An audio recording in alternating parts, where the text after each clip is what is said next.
Hello, my name is Robert Engelbretson, and this is my autoethnography for EDU 600 Ethics in School and Society, instructed by Mr. Curt Rees. In the first frame, you'll see my mother. My mother played a very important role in my life. Back in 1960, at age 18, she worked for Waukesha Bearings. She did not work as a secretary, but rather broke into the male-dominated engineering department and worked as a draftsman. My father joined the Marines right after high school. He was stationed in Okinawa. You could see him in the white t-shirt. He was a communications specialist. He worked with radio transmissions and Morse code. As a kid, seeing his Marine photos piqued my interest in the military and started a fascination in me with America's role in the Great Wars, starting with World War I and World War II. My parents, Richard and Roberta, met and married and settled down in a small town in central Wisconsin called Oconomowoc.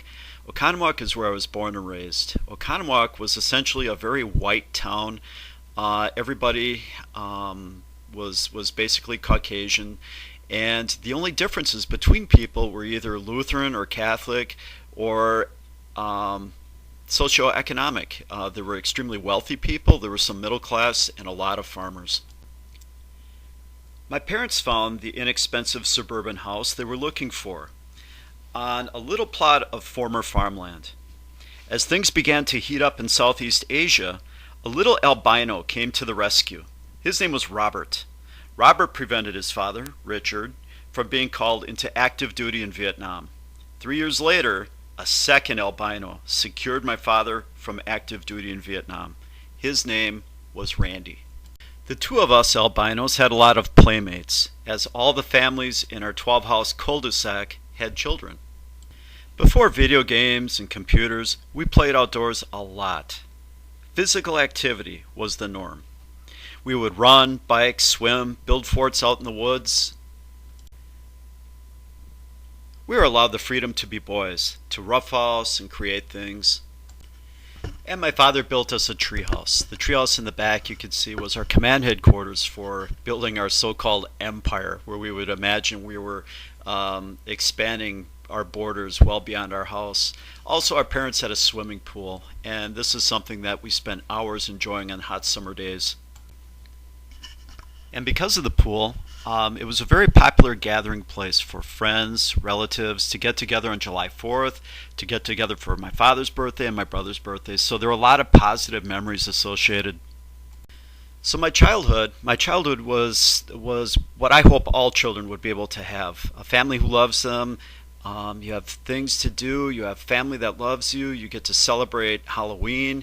You have confirmations and family celebrations, birthdays, and the ability to meet your favorite football stars if you have the opportunity. My brother Randy and I, we both grew up very close. We both attended Oconomowoc Senior High School.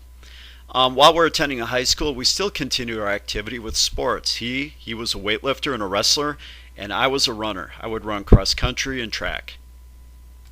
And track and cross country is something I was very successful in, and I enjoyed it quite a bit. I was successful. I got second place in conference in the 800-meter run, and I could run just under 2 minutes in the 800 meters.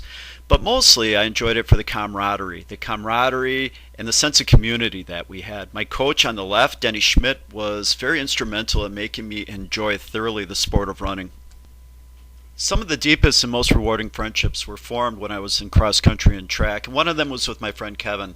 My friend Kevin, I actually stood up for his wedding, and the poor guy, he had chicken pox on his honeymoon.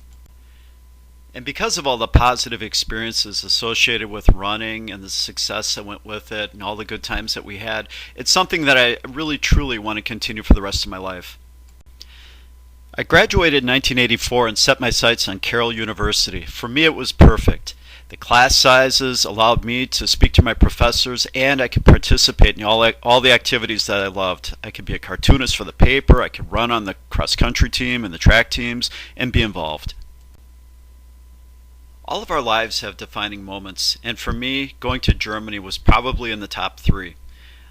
I was able to go out and see the world, see things that I've only dreamt about and have only seen in textbooks. I've been able to travel, to ski, to see the Berlin Wall, many things that I've only dreamt about previously. And for me, it was good fate to be able to go as a student and not as a soldier, because soldiers were still needed at this time. This is when the Cold War was still going on.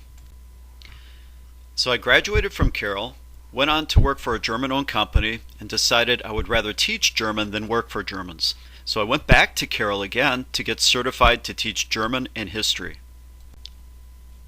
After teaching 3 years at a middle school, I went on to teach at Oak Creek High School starting in the year 2000. One of the neat things about being a teacher is over time, your students go on to do very important things. And one of my students actually became a colleague of mine that you see here in the yearbook, Justin Flash.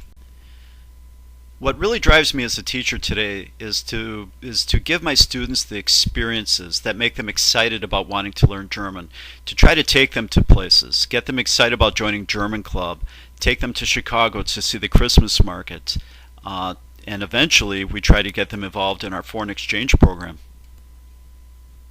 Education has always been a major part of my life, and it's a goal while being an educator to keep growing and learning more in my profession as I go along. One of my proudest accomplishments was getting my master's degree from National Louis University in 2010. I'm grateful for my family for getting me this far, because without their support, my life could be much more different than it is. I try to help others as much as possible, and I'm glad they support me in all my endeavors. Now I've fallen in love with a woman, and her name is Terry. Terry and I, we run together, we swim together, we ski together, we go horseback riding together. We've run the 2012 marathon together, and I actually ended up moving in with her.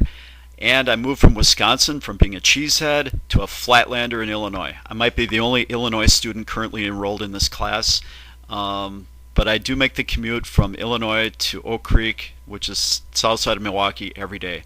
And this is the house that I live in Illinois, in a beautiful wooded area in the township of